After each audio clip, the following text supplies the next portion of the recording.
네, 안녕하세요. 카이스트 생명화학공학과 이진우 교수입니다. 네, 저는 2차 전지의 전극 물질과 소재 물질에 대해서 연구를 하고 있습니다.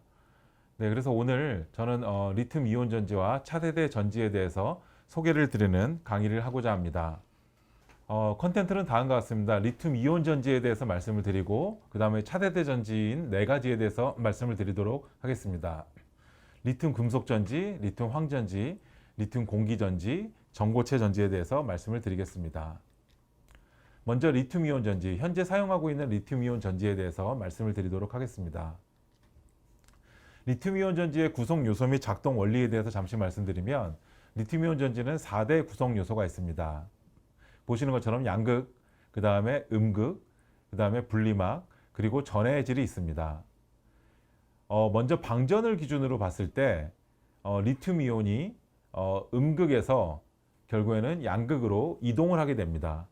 방전을 기준으로 봤을 때 양극에서는 환원 반응이 일어나서 우리가 캐소드라고 부르고, 음극에서는 산화 반응이 일어나서 우리가 에노드라고 부르게 됩니다. 따라서 우리가 방전을 기준으로 봤을 때 환원 반응이 일으키는 곳과 산화 반응이 일으키는 곳을 각각 양극, 음극이라고 부르게 되고, 충전이 될 때를 보면은 양극에 있는 리튬 물질이 결국에는 음극으로 이동을 하게 됩니다. 이것이 방전과 충전의 방법입니다. 네, 리튬 이온 전지의 구성 요소별 대표 소재에 대해서 말씀을 드리도록 하겠습니다. 네, 보시는 것처럼 세퍼레이터가 있어서 양극과 음극을 전기적으로 세퍼레이션을 해 놓습니다. 세퍼레이터로서 보통 퍼미어블 멤브레인으로서 폴리에틸렌이나 폴리프로필렌이 사용되고 있고, 양극 물질로서는 레이어드 구조를 가지고 있는 리튬 메탈 옥사이드가 사용이 됩니다. 대표적으로 리튬 코발트 옥사이드가 사용이 되고 있습니다. 음극 물질로는 그래파이트 물질이 사용이 되고 있는데, 이러한 그래파이트 물질을 리튬이 양극으로부터 나온 리튬을 받아서 인터칼레이션 돼서 그 안에 집어넣음으로써 결국엔 용량을 발현할 수 있게 됩니다. 또 하나의 구성 요소로서 굉장히 중요한 구성 요소가 전해질, 일렉트롤라이트입니다. 전해질의 경우에는 올거닉 리퀴드 일렉트롤라이트를 사용해야만 높은 전압을 낼 수 있기 때문에 주로 올거닉 리퀴드 일렉트롤라이트를 사용하고, 일반적으로 사용하고 있는 리퀴드 일렉트롤라이트를 말씀드리면 1몰에 LiPF6가 에틸렌 카보네이트나 다이메틸렌 카보네이트, ECDMC에 녹아져 있는 형태를 사용하게 됩니다. 커런트 컬렉터를 보게 되시면, 커런트 컬렉터는 양극의 경우에는 알루미늄 포일을 쓰게 되고, 음극의 경우에는 커퍼 포일을 쓰게 됩니다. 네, 다음은 리튬 이온 전지의 장점에 대해서 말씀드리도록 하겠습니다. 리튬 이온 전지 같은 경우는 높은 셀 전압을 가지고 있고 중량이 낮습니다. 따라서 에너지 밀도가 상당히 높게 됩니다. 에너지 밀도는 용량 곱하기 전압으로 나타날 수 있기 때문에 단순하게 용량이 크다고 에너지 밀도가 높은 것이 아니고, 용량도 높여야 되고 전압도 높여야 됩니다. 좀 오해를 해서 용량만 컸을 때 에너지 밀도가 높다라고 얘기할 수 있고, 그렇게 말을 하는 경우도 있는데, 실제로는 용량 곱하기 전압이기 때문에 전압도 높아야 됩니다. 음극으로 사용되는 그래파이트는 이제 가격이 저렴하고 리튬의 출입에 따른 최적 변화가 작기 때문에 사이클 특성이 상당히 안정적입니다. 리튬 이온 배터리는 다른 리드 엑시드 배터리나 니클 카드뮴 배터리에 비해서 자가 방전이 적게 일어나게 됩니다. 리튬 이온 전지는 한 달 동안의 자가 방전이 1% 정도밖에 안 일어나는데, 니클 카드뮴 전지 같은 경우는 한 달 동안에 자가 방전이 무려 30% 가까이 일어나게 됩니다. 또한 리튬 이온 전지는 메모리 효과가 없습니다. 우리가 메모리 효과에 대해서 말씀드리면, 100% 충전 상태인 상태에서 70%가 방전돼서 30%가 남은 상태가 되고, 여기서 충전을 할 경우에는 메모리 이펙트가 있을 경우에는 70%를 자기의 용량으로 봐서 기본 용량에서 30%가 사라지게 됩니다. 이러한 경우에는 충전지의 결국에는 수명이 감소하게 됩니다. 따라서 이런 리튬 이온 전지의 여러 가지 장점을 가지고 있기 때문에 모바일 장치 등의 가전제품에 가장 많이 사용되고, 또한 전기차에도 사용이 되고 있습니다. 리튬 이온 전지의 구성 요소에 대해서 말씀을 드리도록 하겠습니다. 먼저 가장 중요하다고 볼 수 있는 양극재 소재에 대해서 말씀을 드리도록 하겠습니다. 양극재는 이루어진 것이 NCM 같은 경우는 니클, 코발트, 망간으로 이루어져 있고, NCA 양극 소재 같은 경우는 니클, 코발트, 알루미늄으로 이루어졌고, LFP 같은 경우는 리튬, 인산, 철로 이루어져 있습니다. 금속 원소가 다양하게 섞여 있는 건데요. 각각의 금속 원소의 특성에 대해서 말씀을 드리면 니켈은 높은 에너지 밀도를 주고 코발트는 안정성과 수명을 줍니다. 망간은 안정성을 주고 알루미늄은 출력을 줍니다. 따라서 니켈, 코발트, 망간이 섞여져 있는 NCM 같은 경우는 에너지 밀도가 높고 주행거리가 길은 배터리 성능을 낼 수 있습니다. NCA 같은 경우는 니켈, 코발트, 알루미늄으로 이루어졌는데 에너지 밀도가 높고 따라서 주행거리가 길 수 있고 출력이 좋습니다. 하지만 수명이 짧고 안정성이 떨어지는 문제가 가지고 있습니다. 최근에 또 많은 각광을 받고 있는 LFP, 리튬 인산 철계 같은 경우는 가격이 저렴합니다. 그리고 안정성이 높습니다. 하지만 에너지 밀도가 낮은 단점을 가지고 있습니다. 우리가 NCM 자체만 바라보게 되다 보면은 NCM 333, 523, 622, 811로 갈수록 니켈의 함량이 점점 높아지게 됨으로써 양극 소재의 용량이 높아지는 것을 확인할 수 있습니다. NCM 양극재의 그 니켈 함량에 따른 용량 및 수명 특성에 대해서 말씀을 드리게 되면은 양극재 내에 니켈의 함량이 올라가면 올라갈수록 결국에는 용량이 올라가게 됩니다. 하지만 수면 안정성이 떨어지는 단점을 가지고 있습니다. 이 이유에 대해서 말씀을 드리면 니켈 2+ 같은 경우는 리튬과 이온 반지름이 비슷해서 양이온 혼합 현상이 발생하게 됩니다. 또한 니켈이 4+가 될 경우에는 전해질과 부반응이 일어나서 결국에는 다음과 같이 미세 균열이 일어나게 돼서 다시 한번 전해질 분해를 일으킬 수가 있게 됩니다. 이러한 하이니켈계 NCM 양극재의 용량 저하가 여러 가지 이 두 가지 원인이 주요 원인이기 때문에 이러한 것을 해결하기 위해서 많은 연구진들이 용량도 높이면서 이러한 어떤 용량 저하 주요 원인을 극복하기 위해서 노력을 하고 있습니다. 예를 들어서 안정성이 떨어지는 것을 극복을 하기 위해서 두 가지 어프로치가 주로 진행이 되고 있는데요. 첫 번째 어프로치로서는 농도 구배형 양극재라고 볼 수 있게 됩니다. 보시는 것처럼 니켈 함량이 표면에서는 적고 안쪽으로 갈수록 니켈 함량이 높게 됩니다. 이러한 경우에 니켈 함량이 적은 양극재의 표면을 디자인하여서 니켈 이온의 용출과 부반응을 억제할 수 있게 됩니다. 결론적으로 미세균열을 감소시킴으로써 안정성과 용량을 극대화할 수 있는데요. 보시는 것처럼 다음과 같이 농도 구배형 양극재를 만들 경우에는 충방전 후에 균열이 별로 일어나지 않고 그 다음에 사이클로빌리티가 상당히 좋은 것을 볼 수 있게 됩니다. 그러나 기본적으로 니켈이 표면에 많이 들어가 있는 경우에는 초기 용량은 좋을지 몰라도 여러 가지 사이클 후에 용량이 많이 떨어지는 것을 확인할 수 있게 됩니다. 또한 이를 극복하기 위해서 단결정 양극재도 만드는 연구를 많은 연구진들이 진행을 하고 있고 상업화를 위해서 노력을 하고 있습니다. 단결정 양극재의 경우에는 일반적인 양극재는 결정이 모아져 있는 폴리크리스탈라인 형태를 가지고 있는데 단결정 양극재를 만들 경우에는 입자 하나가 하나의 결정 물질이기 때문에 상당히 안정하고 쉽게 균열이 가지 않습니다. 따라서 충전하고 방전을 하는 동안에 균열을 억제할 수 있게 됩니다. 이러한 단결정 양극재는 결국에는 균열을 억제할 수 있기 때문에 양극재의 안정성을 위해서 상당히 도움이 되는 물질이라고 볼 수 있겠습니다. 네, 또 최근에 많이 각광을 받고 있는 리튬 인산 철 기반의 양극재에 대해서 말씀을 드리도록 하겠습니다. 이 물질은 리튬과 아이언과 포스포러스, 인으로 이루어져 있는 물질이고요. 우리가 통상적으로 LFP 양극재라고 부르고 있습니다. LFP 양극재와 니켈, 코발트, 망간으로 이루어져 있는 NCM 양극재에 대해서 저희가 비교를 해보도록 하겠습니다. LFP 양극재는 안정성이 높습니다. 하지만 에너지 밀도가 낮아서 주행거리가 짧은 단점을 가지고 있고 또 장점을 보자게 되면 수명이 깁니다. 가격도 코발트나 니켈에 비해 싸기 때문에 가격도 낮습니다. 하지만 또 에너지 밀도가 낮다는 단점을 가지고 있습니다. 이러한 LFP와 NCM은 장단점을 가지고 있기 때문에 서로 상보적으로 사용이 될 수 있고 캐탈 등의 CATL 등의 기업은 LFP를 사용하고 있고 저희 한국 기업 LG, SK, 삼성 등은 한국 업체는 NCM을 사용하고 있습니다. 이런 우리가 2차 전지의 팩을 만들 때 셀로부터 모듈을 먼저 만들고 팩을 만드는데 LFP 같은 경우는 안정성이 높기 때문에 패키징 공정을 간소화해서 최소화할 수 있기 때문에 같은 공간에 더 많은 배터리를 실을 수 있어서 전기차의 주행거리가 늘어날 수 있게 만들 수가 있습니다. 다음은 음극재 리튬이온 전지의 음극재 개발 현황에 대해서 말씀을 드리도록 하겠습니다. 음극재 같은 경우는 네 가지가 일반적으로 개발이 되고 있습니다. 천연흑연, 인조흑연, 실리콘 등의 금속계, 하드카본 등의 저결정 탄소 물질이 사용이 되고 있습니다.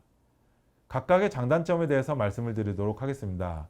천연흑연 같은 경우는 용량이 높습니다.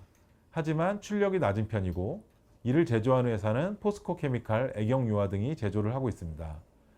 인조흑연의 경우는 장점은 수명이 높습니다. 하지만 이제 다른 어떤 수명 같은 것도 상당히 좋은 이런 장점을 가지고 있고요. 이 포스코 케미칼이 주로 생산을 하고 있습니다. 금속계 쪽으로 넘어오게 되면은 실리콘 옥사이드나 실리콘 탄소 복합계 등을 볼 수가 있게 되는데요. 실리콘을 사용하게 되면은 이거 엘로잉 반응, 합금 반응으로 리튬을 많은 양을 가져갈 수 있기 때문에 용량이 상당히 높습니다. 하지만 수명이 낮은 단점을 가지고 있습니다. 사이클을 돌리는 동안 부피 팽창이 많이 일어나기 때문에 수명이 낮은 단점을 가지고 있고 3M 등의 회사에서 이를 생산하고 있습니다. 이런 실리콘계 같은 경우는 용량을 많이 높일 수 있지만 수명이 낮기 때문에 흑연 물질과 3% 정도에서 5% 정도를 섞어서 사용하는 것이 일반적입니다. 저결정 탄소 같은 경우에는 결정이 낮은 하드카본인데요. 장점은 출력이 매우 높습니다. 하지만 용량이 낮은 단점을 가지고 있고 니폰 카본 등에서 생산을 하고 있습니다. 현재 사용하고 있는 그래파이트 전극을 말씀을 드리면 이론적인 용량은 372mAh/g 정도로 좀 낮은 편이긴 하지만 이러한 리튬이 인터칼레이션 되고 디인터칼레이션이 되는 동안에 부피 팽창이 한 10% 정도로 거의 일어나지 않아서 사이클 특성이 매우 좋기 때문에 안정적으로 사용이 되고 있습니다. 하지만 용량이 낮기 때문에 용량이 높은 전극을 개발할 필요성은 가지고 있습니다. 아까 전 페이지에서 말씀드렸던 것처럼 리튬 이온 전지는 한계를 가지고 있습니다. 그 이유는 양극 소재의 용량의 한계도 있고 음극 소재의 용량의 한계도 372mAh/g의 그래파이트는 결국에는 6개의 탄소가 리튬을 받기 때문에 보시는 것처럼 다음에 계산식을 통해서 372mAh/g 정도의 용량을 가지고 있습니다. 따라서 전체 풀셀로 만들게 되면은 리튬아이온 배터리 경우에는 250에서 300Wh/kg 정도가 한계적으로 만들 수 있는 용량이라고 볼 수 있게 됩니다. 더 높은 용량을 끌어내기가 쉽지가 않습니다. NCM811이라는 하이니클의 양극을 사용할 경우에도 그래보메트릭, 질량당 에너지 밀도를 300 이상으로 끌어올리기는 거의 어렵습니다.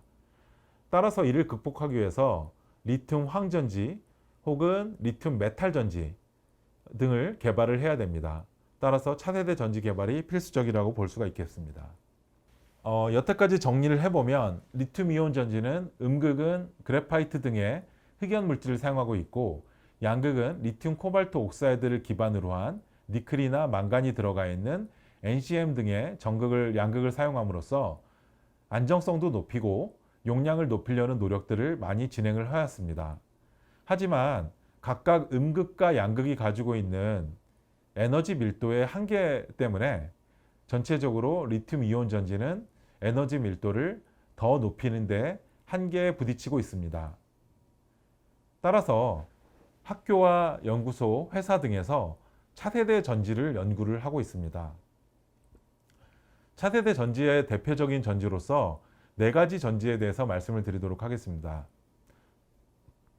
첫 번째로 리튬 금속 전지를 말씀드릴 수 있고, 두 번째로 리튬 황전지를 말씀드릴 수 있고, 세 번째로 리튬 공기 전지를 말씀드릴 수 있고, 네 번째로 전고체 전지를 말씀드릴 수 있게 됩니다.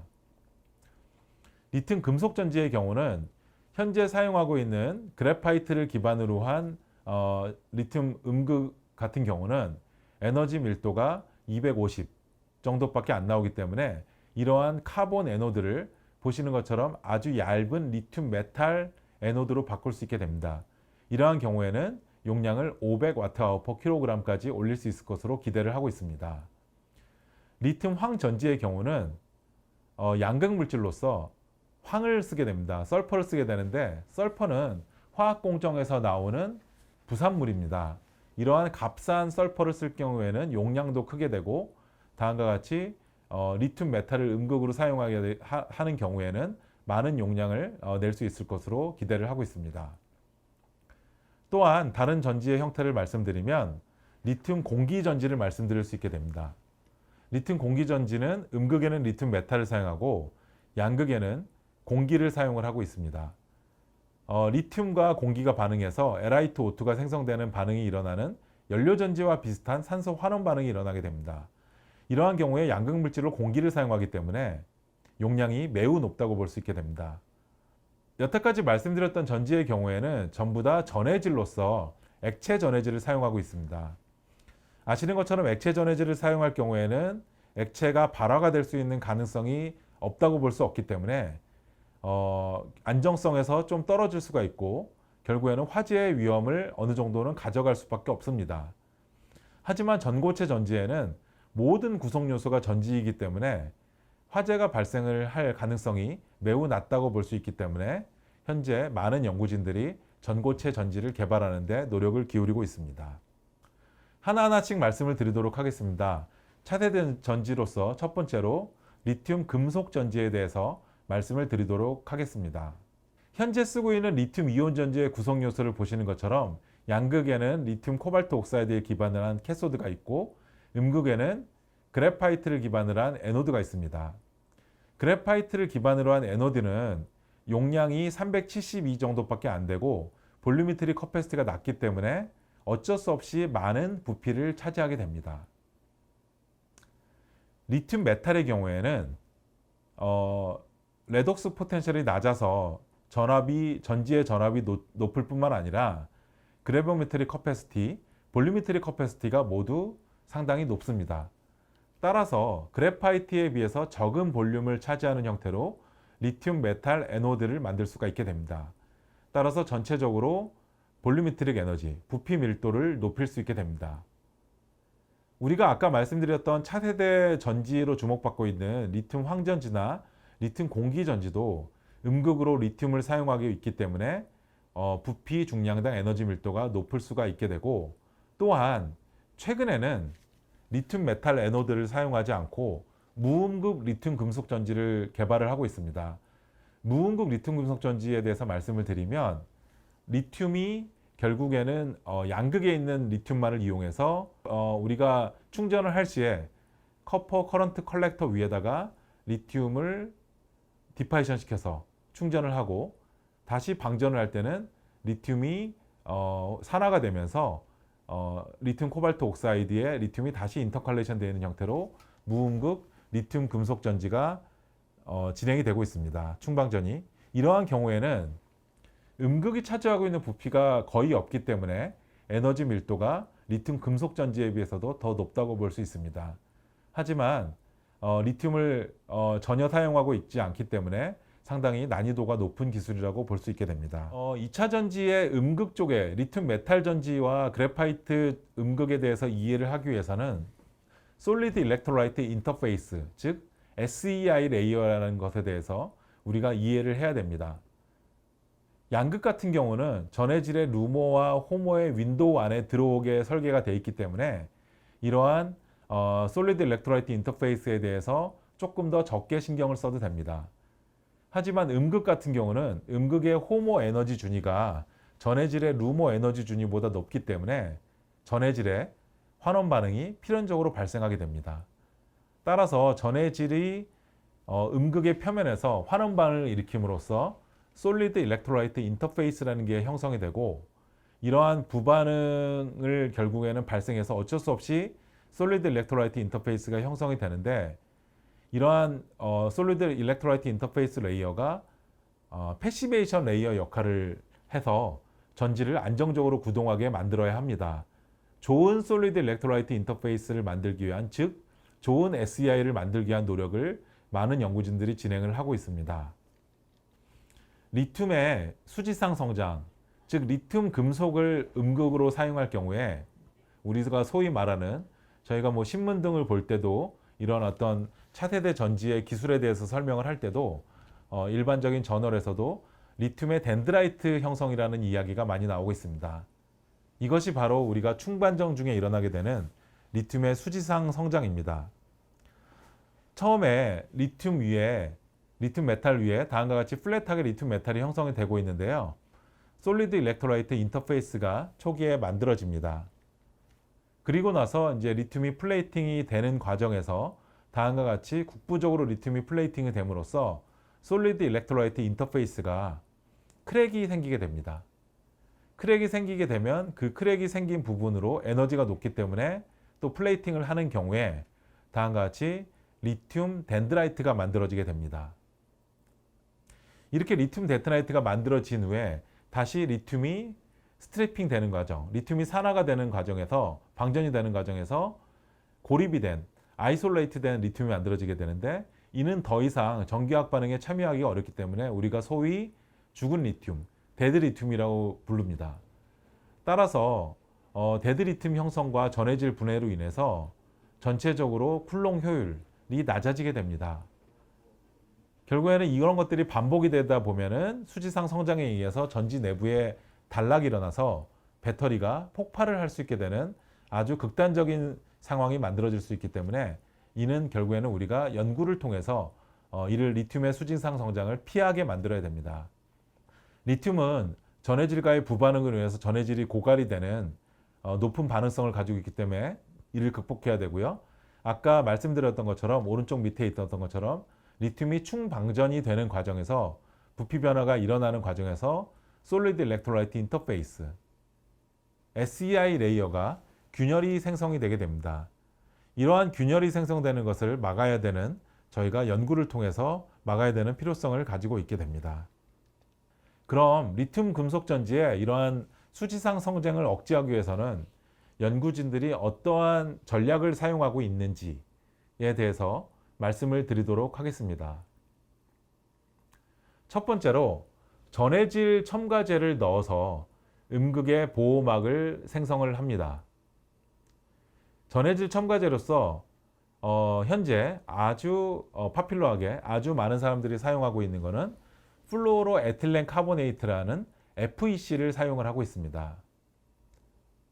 FEC를 전해질상에 넣을 경우에는 리튬 이온과 반응을 해서 LiF라는 이런 무기물을 만들어주게 됩니다. LiF가 많은 소위 LiF 리치 SEI가 만들어질 경우에는 미케니컬 프로퍼티도 좋고 LiF 사이의 그레인 바운더리를 통해서 리튬 이온이 상당히 전도성이 좋은 솔리드 일렉트로라이트 인터페이스가 만들어진다는 보고가 있습니다. 그래서 결국에는 수지상 성장을 억제할 수 있게 됩니다. 두 번째로 말씀드릴 전략은 센즈 타임을 증가시키기 위한 연구입니다.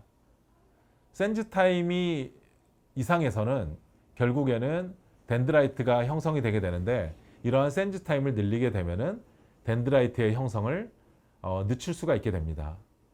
센즈 타임을 센즈 타임을 늘려서 결국에는 덴드라이트 리튬의 수지상 성장을 막을 수 있는 전략에 대해서 말씀을 드리게 되면은 이 센즈 타임 타우는 결국에는 C0 솔트의 컨센트레이션 염의 농도와 관련이 있습니다. 따라서 염의 농도를 높이는 형태로 진행을 하게 되면은 센즈 타임을 늘릴 수가 있게 됩니다.